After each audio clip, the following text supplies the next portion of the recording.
So I'm going to show you how to use the sum and difference formulas just for sine and cosine. So sometimes we'll have a problem like for this one, sine of 15. That's not on the unit circle, so usually we would just have to pull out our calculator. But if I rewrite that 15 as, let's say, 45 minus 30, and the reason I chose those is because those numbers, those degrees, are actually on the unit circle, and I can actually find the exact values of sine at those places. Okay, now I'm going to pull out my sine. Let's see, it's a subtraction in there, so I'll use this one. And the important thing here is, let's see, it's a subtraction, so I'm going to do a subtraction there in the middle. Okay, so I've got the sine of the first one times cosine of the second angle minus cosine of the first times sine of the second. And now I just evaluate those, just remembering my unit circle. So sine of 45 degrees, that's square root of 2 over 2. Cosine of 30, that is square root of 3 over 2. Cosine of 45, square root of 2 over 2. And sine of 30 is 1/2. And then just multiplying on the top, square root of 2 times square root of 3 would be square root of 6. And then that would be over 4, and then the second one is square root of 2 over 2, which simplifies to square root of 6 minus square root of 2 all over 4.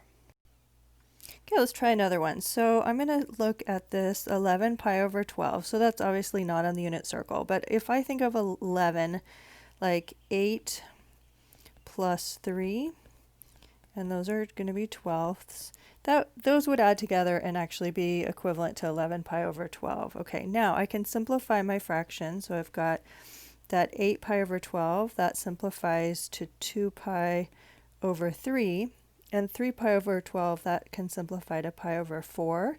And then I'm going to use my cosine. Let's see, it's addition, so I'm going to use this one at the top, and just be on the lookout here, because with cosine it goes to, we're going to have to subtract those two expressions. All right, so we've got cosine just goes cosine, cosine, so cosine of the first, cosine of the second, then you change the operation there, and then it would be sine of the first and sine of the second.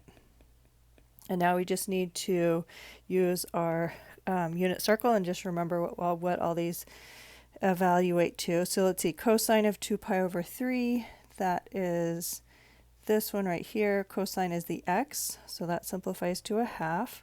Cosine of pi over 4 is root 2 over 2. Okay, sine that 2 pi over 3, that is square root of 3 over 2, and sine at pi over 4 is square root of 2 over 2. And then we simplify these, so we'd get the first one would simplify down to square root of 2 over 4, and then minus square root of 6 over 4.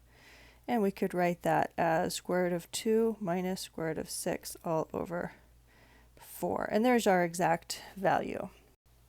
Okay, let's look at the next example. So here, I'm just going to simplify inside here. First, let's see, the arc cosine is root 3 over 2. So what angle gives us an output of square root of 3 over 2 for cosine? And that is pi over 6.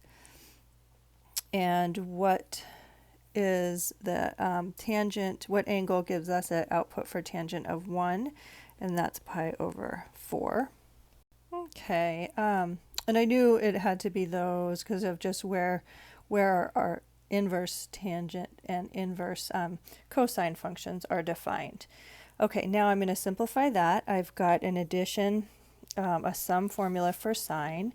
So I'm going to use that sum formula. It goes like this: sine the first one times cosine of the second one plus cosine of the first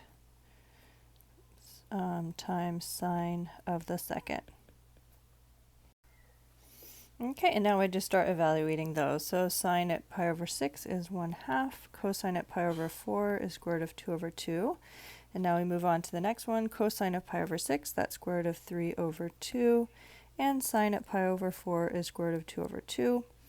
And simplifying, we have square root of 2 over 4 plus square root of 6 over 4, giving us a grand and exact total of square root of 2 plus square root of 6 all over 4.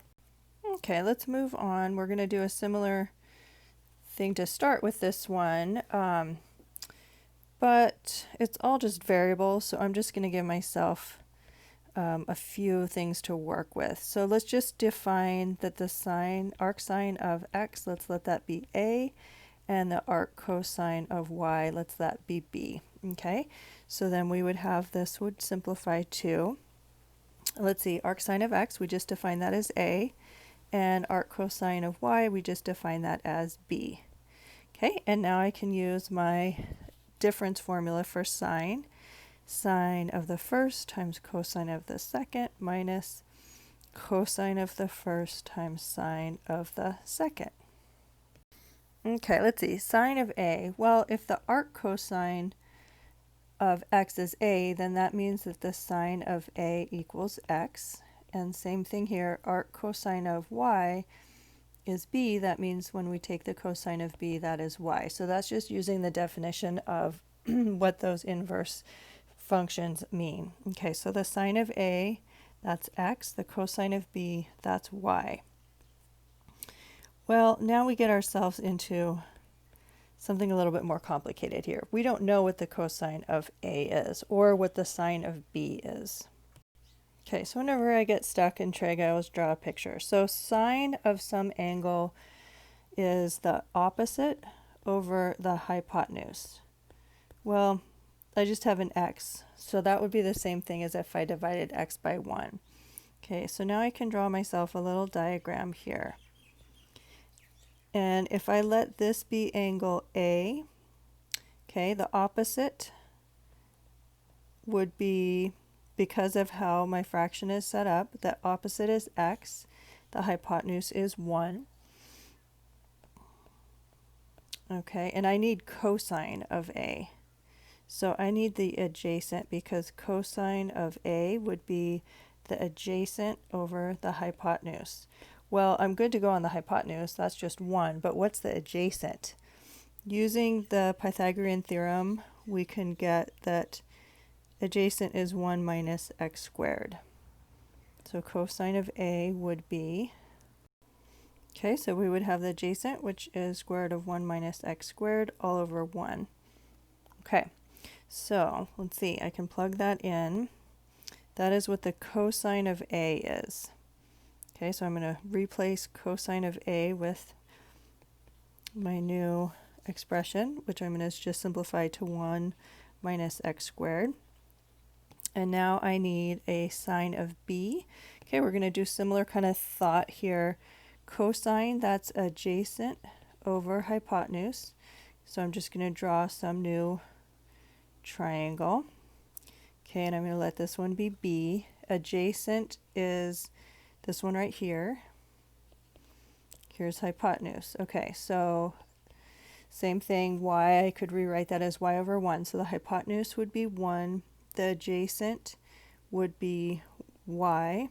Okay, so now I need the opposite. We've got y squared plus opposite squared equals 1 squared. So that gives us that the opposite is 1 minus y squared. Okay, what's sine? Because that's what we needed, right? We needed sine of b from right here. Okay, so, well, sine is, let's see, sine is opposite over hypotenuse. Okay, and so we would get, I'll just make this a little bit easier to read. Okay, so it would be the square root of 1 minus y squared all over 1. Okay, and that's going to plug right in for my sine. So square root of 1 minus y squared. And then I can do a little algebra here. Combine my square roots, 1 minus x squared times 1 minus y squared. And if we really wanted to just finish with a big flourish, we could FOIL that out. So we'd get 1 minus y squared minus x squared plus x squared y squared. And there is our final simplified expression. Mission accomplished. Did we write this thing in terms of x and y? You bet we sure did. And we are done. All right, I'm going to do two more examples. So let's see. First one, we're going to evaluate these two angles, theta and phi, and we've got some hints about theta and another different hint about phi. Okay, so let's just go ahead and get started. I see that I have a sum of cosine, so I'm going to simplify that to cosine of the first times cosine of the second minus sine of the first times sine of the second.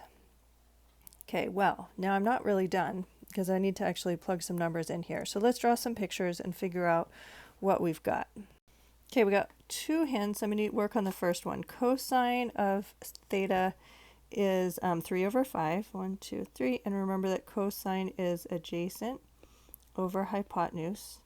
And using Pythagorean theorem, we can figure out that the y value there in that little triangle is -4 because we're in quadrant 4. We need our y value to be negative. Okay, and so that gives me some information because I need to plug in some numbers for theta. So cosine of theta was already given, so that one I just plug in. I don't know cosine phi yet, but I know that I can figure out sine. Sine is the opposite over hypotenuse, and so that would be -4 over 5. -4 over 5, and now we can work on using those hints from phi. Okay, so we have our second hint is that the tangent of phi is negative square root of 3, and that corresponds to the point in quadrant 2, 2 pi over 3. Okay, so let's see, what we need here is a cosine and a sine and a cosine.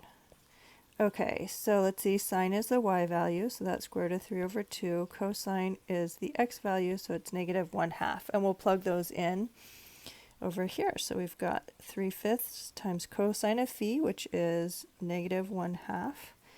And now we need sine of phi, which is the square root of 3 over 2. And then just clean that up. We've got -3/10 plus 4 root 3/10. -3 plus 4 root 3 all over 10. Okay, here I'm supposed to prove that sine of pi plus theta is equal to the opposite of sine theta. Okay, so I'm going to use the sum formula for sine. So I have sine of the first angle times cosine of the second angle plus cosine of the first, so cosine of pi, times sine of the second. And now I'm going to evaluate my function. Sine of pi is 0, and so that's still times cosine theta, and cosine of pi is -1. Okay, so simplifying that, we would get negative sine theta, and so I just showed that the sine of pi plus theta is equal to the opposite of sine theta. And we're done.